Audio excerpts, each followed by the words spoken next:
Welcome guys. आज हम बात करेंगे HDB financial services limited IPO के बारे में कि किस तरीके का ये आईपीओ है, क्या इसकी जीएमपी चल रही है और ये कितना बड़ा आईपीओ है और क्या इसकी प्राइसिंग अट्रैक्टिव है या नहीं है। तो हम डायरेक्ट स्टार्ट कर देते हैं। तो अपन अगर देखें पहले कि इसकी साइज कितनी है तो 12,500 करोड़ के आसपास का ये आईपीओ है, मतलब बहुत ही बड़ा आईपीओ है। उसके बाद हम बात करते हैं कि इसकी प्राइसिंग किस तरीके की रखी हुई है। तो 700 से लेकर 740 तक की इसकी प्राइसिंग रखी हुई है, जो बहुत ही अट्रैक्टिव नहीं कहूंगा बट इतनी खराब भी नहीं है। मतलब टेबल पे थोड़ा स्कोप छोड़ा गया है रिटेलर्स के लिए और इन्वेस्टर्स के लिए अच्छा स्कोप छोड़ा गया है। बट मार्केट कंडीशंस के वजह से कुछ भी हो सकता है। वो डिपेंड करेगा कि मार्केट किस तरीके से परफॉर्म करेगा आने वाले टाइम में। अगर हम बात करें इसकी फेस वैल्यू की, फेस वैल्यू भी 10 की है। अगर हम बात करें उसकी कितने शेयर होने वाले एक लॉट में, तो वो 20 है। और हम बात करेंगे कब क्लोज होने वाला है, तो 27 को ये आईपीओ क्लोज हो जाएगा, 25 को ओपन होने वाला है और 27 को क्लोज हो जाएगा। और उसकी लिस्टिंग, टेंटेटिव लिस्टिंग जुलाई 2 को अभी तक जो इन्फॉर्मेशन मिली है उसके हिसाब से जुलाई 2 को होने वाली है।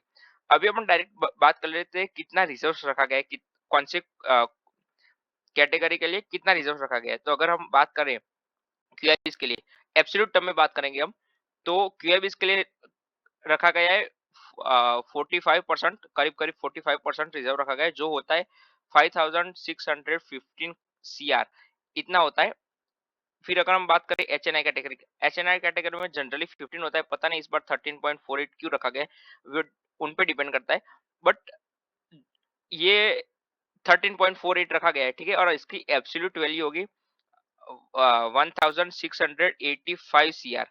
इसकी एब्सोल्यूट वैल्यू 1685 सीआर है। अभी अपन बात करते हैं रिटेल कोटा की, तो रिटेल कोटा बहुत ही बड़ा होने वाला है इसका। इसका जो एब्सोल्यूट टर्म्स में अगर बात करें ना, तो 3930 सीआर, बहुत ही बड़ा आईपीओ, बहुत ही बड़ी कैटेगरी होने वाली है। इसके साथ जो आईपीओ क्लैश हो रहे हैं, इसके साथ जो ये सेम डेट्स पे जो आईपीओ आ रहे हैं, उन सब वो सारे आईपीओ एक साथ इसी कैटेगरी में निपट जाएंगे। इस कैटेगरी का जो क्या मार्केट कैप है ना, वो इन सबसे ज्यादा है। तो काइंड ऑफ ये भी बहुत अच्छी चीज कहलाएगी कि रिटेल कैटेगरी बहुत अच्छी बड़ी है, तो सबको अलॉटमेंट भर भर के मिल सकता है। पर देखना ये होगा कि मार्केट किस तरीके से परफॉर्म कर रहा है और ये आईपीओ किस तरीके से परफॉर्म कर रहा है। क्योंकि जो जीएमपी की अभी अपडेट निकल के आ रही है ना, आज बहुत ही एक्शन हुआ है सैटरडे के दिन। इसमें बहुत ही खराब एक्शन हुआ है और बहुत प्यारा भी कहेंगे, बहुत सारे डील्स हुए। तो मैं आपको वो आखिरी में बताता हूँ कि किस तरीके का एक्शन हुआ इसमें। अभी अपन बात करते हैं शेयर होल्डर कोटा। तो 12,250 का इसका शेयर होल्डर कोटा है। तो अपन बात कर लेते हैं शेयर होल्डर कोटा में किस तरीके से होता है। फॉर एग्जाम्पल अभी लेके चलता हूँ आपको ईमेल के ऊपर। अगर जिसके पास एचडीएफसी का शेयर था 19 तारीख से पहले, 19 नहीं सॉरी 18 तारीख या 18 तारीख से पहले, तो वो सब के पास ये ईमेल आया होगा। उनके सबके मेल में एक ईमेल आया होगा जो इस तरीके का होगा कि you are eligible for shareholder quota, इस तरीके से। और उसमें क्लियर लिखा गया है कि शेयर होल्डर कोटा में मैक्सिमम 13 लॉट के लिए अप्लाई कर सकते हैं, विच इज 260 शेयर्स के लिए अप्लाई कर सकते हो। अगर उसके ऊपर जाएगा तो लॉट्स बढ़ जाएंगे, और अगर 2 लाख से ऊपर जाएगा तो वो डायरेक्टली एसएचएनआई में चला जाएगा। अभी हम बात करते हैं कि इसमें डिवाइड किस तरीके से करने का, कि कौन सी कैटेगरी में किस तरीके से लगा सकते हैं। तो समझो एक चीज कि पहले आप एक रिटेल में लगा के, एक रिटेल में लगा के फिर आप एक लगा सकते हो शेयर होल्डर कोटा में, एक शेयर होल्डर में कोटा में लगा सकते हो, एक रिटेल में लगा सकते हो, एक एचएनआई की एप्लीकेशन लगा सकते हो, चाहे वो स्मॉल हो या बिग हो। बिग एचएनआई, स्मॉल एचएनआई दोनों लगा सकते हो। उसके साथ साथ आप शेयर होल्डर कोटा में भी लगा सकते हो। पर आप एक चीज समझ लो कि आप जैसे नॉर्मली जैसे अप्लाई करते हो वैसे ही करना है। बस इसमें ऐसा है कि उसके साथ साथ कोई भी कैटेगरी के साथ साथ एक और एप्लीकेशन आप शेयर होल्डर कोटा में अप्लाई कर सकते हो। आप ऐसा नहीं कर सकते कि एक रिटेल में लगा दिया और एक स्मॉल एचएनआई में लगा दिया, ऐसा नहीं कर सकते। अगर ऐसा किया तो आपकी एप्लीकेशन अप फ्रंट रिजेक्ट हो जाएगी। मतलब वो फिर अगर आपने जो लीगल एप्लीकेशन लगाई होगी ना, वो मतलब अलॉटमेंट ही नहीं मिलेगा। अगर अलॉटमेंट किसी इन शॉर्ट अलॉटमेंट नहीं मिलेगा, आप इतना समझ लो। अगर ये गलती करते हो तो अलॉटमेंट नहीं मिलेगा। अभी अपन बात करते हैं शेयर होल्डर कोटा में अगर मैक्सिमम अलॉटमेंट चाहिए तो कितने लॉट्स के लिए अप्लाई करना चाहिए। तो सबसे पहली चीज के शेयर होल्डर कोटा में हमेशा प्रोपोर्शनेट बेसिस पे अलॉटमेंट होता है। प्रोपोर्शनेट बेसिस मतलब क्या होता है? प्रपो प्रोपोर्शनेट बेसिस मतलब कि जिसने सबसे ज्यादा पैसा लगाया होगा उसको सबसे ज्यादा अलॉटमेंट मिलेगा, चांसेस उसके बढ़ जाएंगे अलॉटमेंट मिलने के, और कंफर्म अलॉटमेंट मिलेगा। तो इस केस में हम 13 लॉट से ज्यादा तो लगा नहीं सकते, तो जिसने 13 लॉट के लिए अप्लाई किया होगा उसकी प्रोबेबिलिटी सबसे ज्यादा होगी अलॉटमेंट की।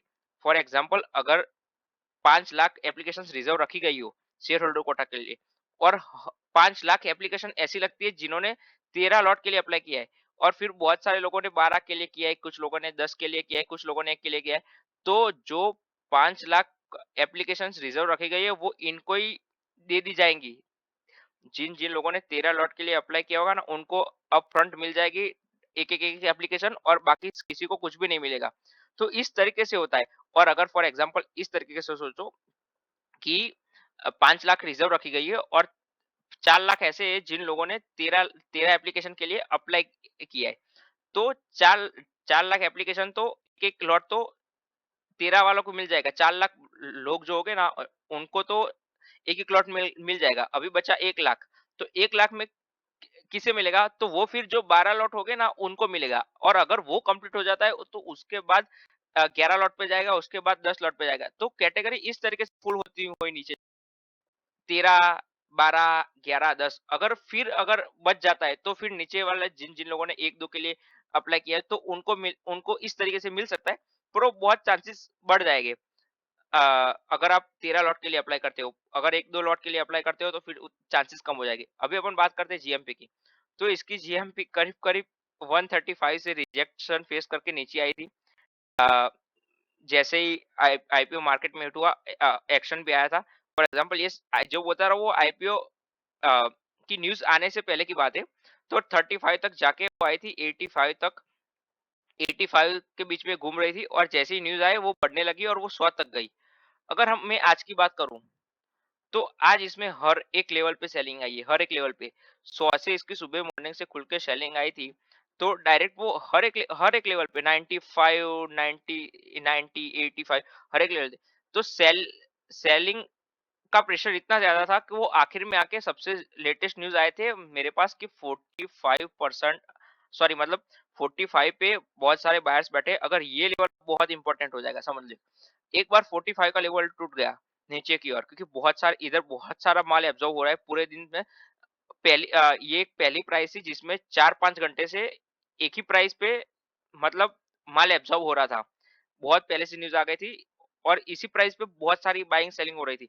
तो अगर और इससे इधर से फिर बाउंस बैक भी आया था, 50 तक गया था, बट मोस्ट प्रोबेबली इसके आसपास ही ज़्यादा माल लोगों ने बाय किया हुआ है। बड़े-बड़े लोग जो इस पे अगर सौदा करने वाले उन्होंने बाय किया हुआ है। तो अगर ये लेवल ब्रेक करके फिर नीचे जाता है तो बहुत दिक्कत वाली चीज हो जाएगी। फिर ये आईपीओ में इतना इंटरेस्ट नहीं बना रहेगा जितना इंटरेस्ट अभी तक मेरे को लग रहा है। जब तक 45 रुपीस के नीचे नहीं जाती इसकी जीएमपी, तब तक मेरा इंटरेस्ट बहुत बना हुआ है, हाई बना हुआ है इस आईपीओ में। पर अभी देखेंगे किस तरीके से मार्केट परफॉर्म करता है। तो अगर मार्केट अगर इधर से खराब परफॉर्म करेगा तो शायद ऐसा हो सकता है कि जो जीएमपी में क्रैश आया है वो और आगे बढ़ता चला जाए। फिर अभी अब हमें देखना पड़ेगा कि फिर आईपीओ में किस तरीके से सब्सक्रिप्शन आता है उसके ऊपर ध्यान देना पड़ेगा। तो अभी के हिसाब से ऐसा लग रहा है कि अभी ये आईपीओ थोड़ा-थोड़ा जो एकदम सेफ आईपीओ था, उससे धीरे-धीरे रिस्क रिस्क की आईपीओ की साइड जा रहा है धीरे-धीरे, और उसके गेन्स भी कम होते हुए दिख रहे हैं। 12 से डायरेक्ट सीधा 6% आ जाना और फिर उसके बाद 5% भी आ जाना, वो कहीं-कहीं जम नहीं रही है बात, बहुत हेवी सेलिंग आई है। तो अभी देखेंगे किस तरीके से अभी मार्केट परफॉर्म करेगा, आईपीओ परफॉर्म करेगा, वो देखना होगा नेक्स्ट वीक किस तरीके से परफॉर्मेंस आता है, सारे दूसरे आईपीओ किस तरीके से परफॉर्म करते हैं। बट बहुत ही इंटरेस्टिंग आईपीओ होने वाला है। तो अगर आपको कोई और डाउट हो तो आप मेरे को पर्सनली मैसेज कर सकते हो, मैं समझा दूंगा शेयर होल्डर कोटा का। तो अभी मिलते हैं नेक्स्ट वीडियो में। ठीक है, तब तक के लिए टेक केयर।